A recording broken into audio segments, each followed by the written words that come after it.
बाबा साहब doctor B R. Ambedkar ने जात पात तोड़क मंडल में अपना परिचय देते हुए कहा था कि जात पात तोड़क मंडल मित्र के सदस्यों ने सम्मान के साथ मुझे इस सम्मेलन में अध्यक्षता करने के लिए आमंत्रित किया है।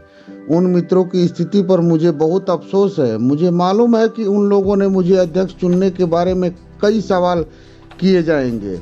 मंडल से पूछा जाएगा कि लाहौर में क्या कोई ऐसा व्यक्ति नहीं है जो अध्यक्ष चुनने के लिए मुंबई तक दौड़ना पड़ा। मुझे मालूम है कि मंडल को मुझसे अच्छी योग्यता करने वाला व्यक्ति इस सम्मेलन की अध्यक्षता करने के लिए आसानी से मिल सकता था। मैंने हिंदू धर्म की आलोचना की, मैंने महात्मा जी गांधी जी के सिद्धांतों की आलोचना की है, उनके प्रभुत्व पर सवाल उठाए हैं जिन पर हिंदुओं को काफी श्रद्धा व सम्मान है। हिंदू मुझसे घृणा करते हैं और वे मुझे अपने बगीचे का सांप समझते हैं। मैं समझता हूँ कि राजनीतिक विचारों के हिंदू जात पात तोड़क मंडल से ये सवाल जरूर कहेंगे, उन्होंने इस सम्मानजनक पद के लिए मुझे चुनकर हिंदुओं को अपमान क्यों किया। धार्मिक हिंदुओं को तो यह कतई पसंद नहीं आएगा, क्योंकि सवर्ण हिंदुओं के सम्मेलन में संबोधन के लिए मुझे चुना जाना हिंदू शास्त्र की मर्यादा व आदेशों के खिलाफ है। शास्त्रों के अनुसार 3 वर्ण में ब्राह्मण को ही गुरु स्थापित किया जाता है। वर्णानाम ब्राह्मण गुरु, यह शास्त्रों का निर्देश है। इसलिए मंडल यह जानता है कि एक हिंदू को किससे अपनी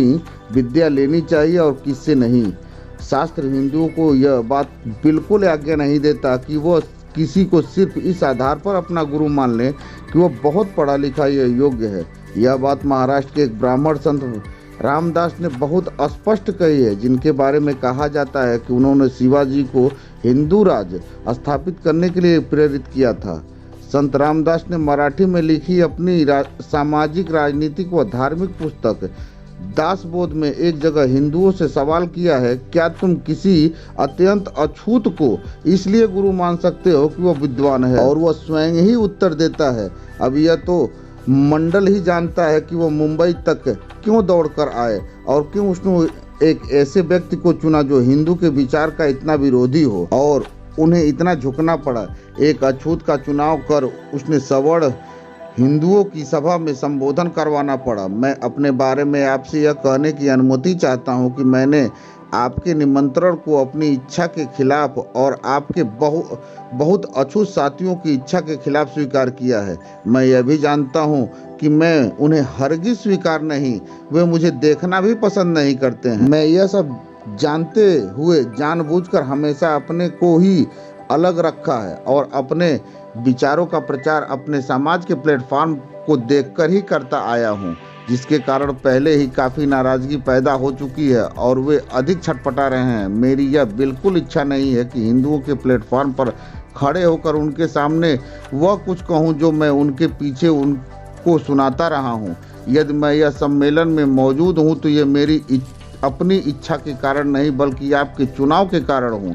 मंडल का उद्देश्य समाज सुधारना है।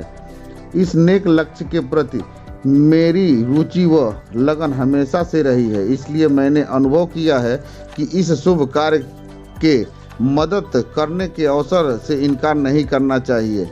अब यह फैसला तो आप ही कर सकते हैं। जो कुछ मैं आज कहने जा रहा हूँ वह किस प्रकार से आपकी समस्याओं जिनका आपको सामना करना पड़ सकता है और हल करने में सहायता करेगा। मेरी इच्छा है कि इन समस्याओं पर अपने विचार आपके सामने पेश करूं। वीडियो अच्छी लगी हो तो लाइक करें, कमेंट करें और चैनल पे नए हैं तो सब्सक्राइब करें। तब तक के लिए जय भीम, जय मूल निवासी, नमो बुद्धाय साथियों।